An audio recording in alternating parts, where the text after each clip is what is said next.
Hey everyone, it's Zach.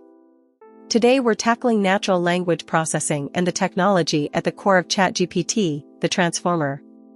How does a computer understand human language? Let's find out. AI Basics, Episode 3, let's go. Today's theme is natural language processing and the transformer. I'll explain NLP's evolution through 3 angles. First, how computers have learned to handle human language over time. Second, the revolutionary idea of representing words as vectors. And third, why the 2017 Transformer paper changed everything. By the end of today, you'll know exactly why ChatGPT can speak Japanese, English, French, and dozens of other languages. In the fall of 2016, an engineer at Google noticed something strange. Google Translate, which had been producing awkward, robotic output for years, suddenly sounded natural. Overnight, Google had quietly switched all its translation services to neural machine translation. Instead of mechanically swapping words one by one, the system now understood the meaning of entire sentences using deep learning. Then in 2017, an even more powerful technology appeared, the transformer. Natural language processing, NLP, is the branch of AI that helps computers understand, generate, and translate human language. But language is extraordinarily difficult. The word bank can mean a financial institution or the edge of a river, context decides which. I saw the man with the telescope, who has the telescope?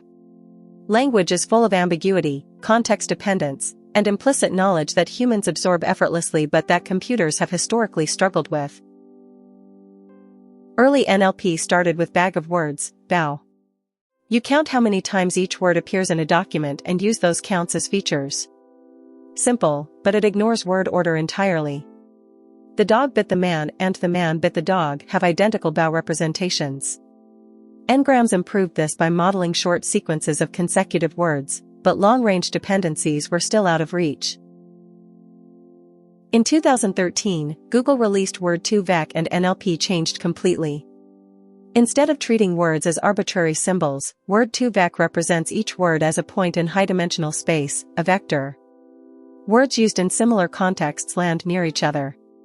The famous example, king minus man plus woman equals queen.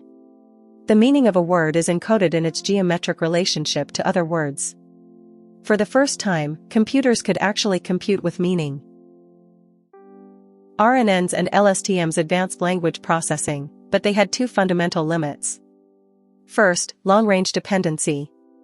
In the book that I bought yesterday was fascinating. The RNN must carry information about book all the way to fascinating. The longer the sentence, the harder this gets. Second, sequential processing. RNNs handle one word at a time, which means you can't parallelize training. That made scaling to large datasets painfully slow. The key innovation of the transformer is the attention mechanism. Instead of processing words one at a time, attention looks at all word pairs in a sentence simultaneously. For each word, it calculates how much it should attend to every other word. In the animal didn't cross the street because it was too tired, attention figures out that it refers to animal, not street, by weighing every word pair at once. And because this is parallelizable, training became dramatically faster. In 2017, 8 engineers at Google published a paper called Attention is All You Need. The title said it all. They threw out the RNN entirely and built a language model using only attention mechanisms. The architecture has an encoder that understands the input and a decoder that generates the output. Translation quality jumped dramatically. And this paper became the foundation for every major language model that followed, BERT, GPT, and ChatGPT. The transformer gave birth to 2 breakthroughs. BERT, released by Google in 2018, reads text in both directions, left to right and right to left, giving it deep bidirectional understanding. It pre-trains by predicting masked words.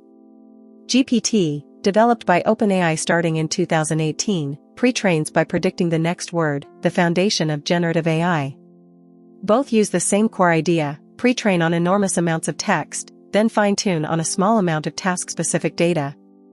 This is what made AI development accessible at scale. NLP has made remarkable progress, but the fundamental limits remain. First, hallucination. Because the model predicts the statistically likely next word, it can generate fluent, confident text that is completely wrong. Second, context length.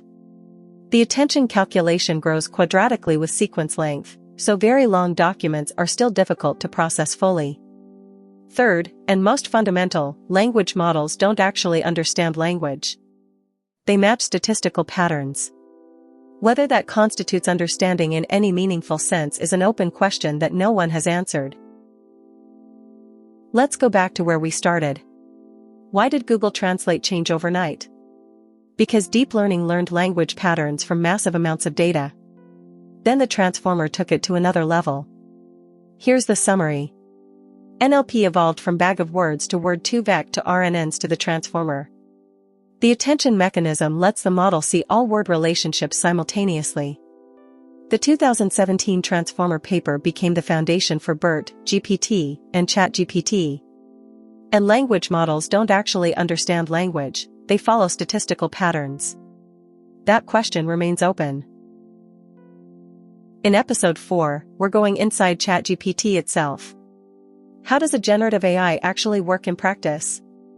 What is RLHF, reinforcement learning from human feedback, and why does it matter so much? Once you understand the full pipeline, the way you use ChatGPT will change. Subscribe so you don't miss it. See you next time. Don't miss the next episode. Subscribe to the channel and hit the bell.